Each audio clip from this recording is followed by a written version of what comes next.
Tanpa diketahui banyak orang Indonesia, Aceh di masa lalu terus memberikan banyak sekali sumbangsihnya. Apa yang mereka lakukan benar-benar berpengaruh bagi bangsa. Sehingga, sama seperti yang sudah diungkapkan sebelumnya, tanpa Aceh, Indonesia mungkin masih terlunta-lunta dalam keterpurukan. Kita tidak boleh lupa akan sejarah. Tidak juga sombong dengan tidak mengakui peran saudara senegara lain yang memang sangat nyata. Jadi, hal-hal besar apa saja yang sudah dilakukan oleh rakyat Aceh terhadap negara ini? Berikut informasinya. 1. Aceh jadi donatur Indonesia di masa perjuangan.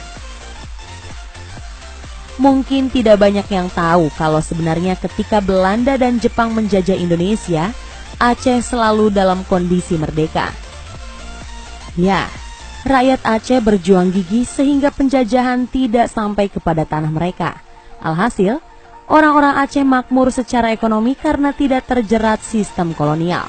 Sebenarnya mereka bisa memilih untuk tidak peduli. Namun, terlahir di tanah Indonesia, orang-orang Aceh merasa punya kewajiban moral untuk membantu saudara sebangsa. Akhirnya mengalirlah bantuan-bantuan dana dari orang-orang Aceh kepada Indonesia. Bantuan ini pun dipakai untuk operasional pemerintah Indonesia. Salah satunya untuk membiayai Haji Agus Salim agar bisa mengikuti konferensi Asia di New Delhi. Tanpa bantuan ini, perjuangan Indonesia untuk mendapatkan kemerdekaan makin susah. 2.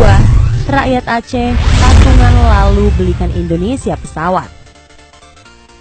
Secara teori Indonesia memang kaya, tapi di masa perjuangan mengelola sumber daya alam nyaris jadi hal yang tidak mungkin dilakukan.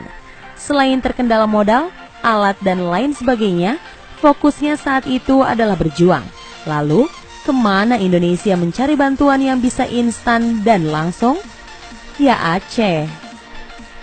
Aceh seakan menjadi donatur tetapnya Indonesia. Ketika bangsa ini butuh dibantu, mereka siap.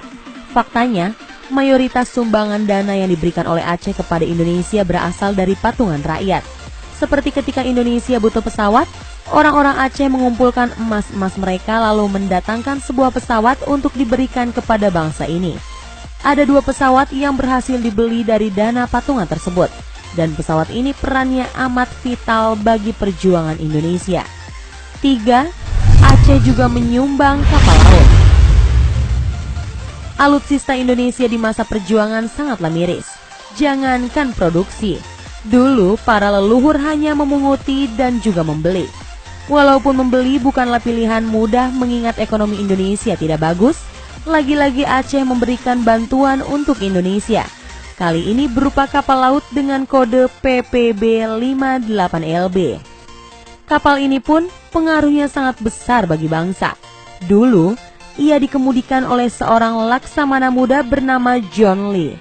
Di tangannya, kapal ini berguna banyak, terutama perannya dalam mendistribusikan senjata-senjata. Seandainya Aceh pelit dan berbuah tidak adanya kapal ini, maka perjuangan Indonesia akan berlipat-lipat susahnya. 4. Peran penting radio rimba raya. Dulu, media untuk menyebarkan semangat perjuangan sangat terbatas.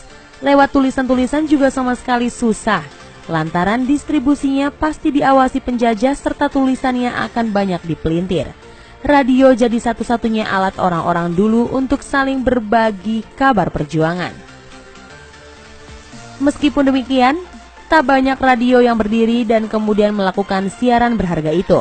Hanya beberapa gelintir saja, termasuk salah satunya adalah radio Rimba Raya yang ada di Aceh Tengah. Peran radio ini benar-benar vital.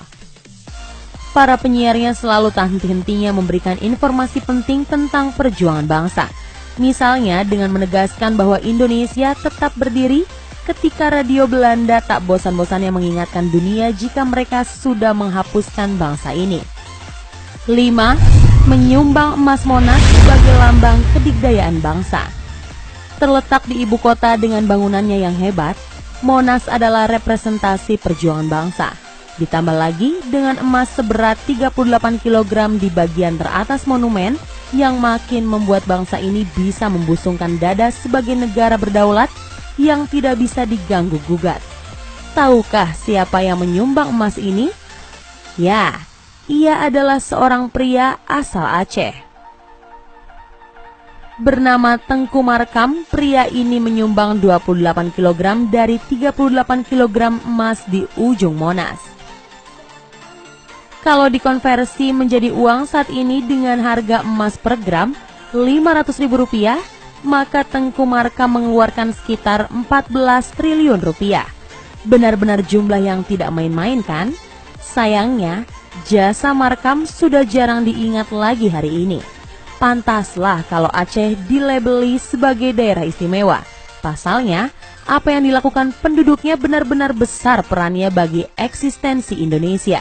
Seandainya dulu ceritanya orang Aceh tak peduli dengan Indonesia, mungkin negara ini akan mengalami perjuangan yang lebih berat lagi. Atas apa yang sudah dilakukan mereka di masa lalu, sepertinya kita harus mengucapkan terima kasih yang sedalam-dalamnya. Nah, itulah tadi beberapa informasi mengenai 5 jasa besar Aceh kepada Indonesia yang sepertinya sudah mulai dilupakan. Semoga informasi tadi dapat menambah wawasan Anda dan membuat kita selalu bersyukur atas kemerdekaan Indonesia yang telah didapat karena sumbangsi dari bangsa Aceh. Jangan lupa like, share, and subscribe ya.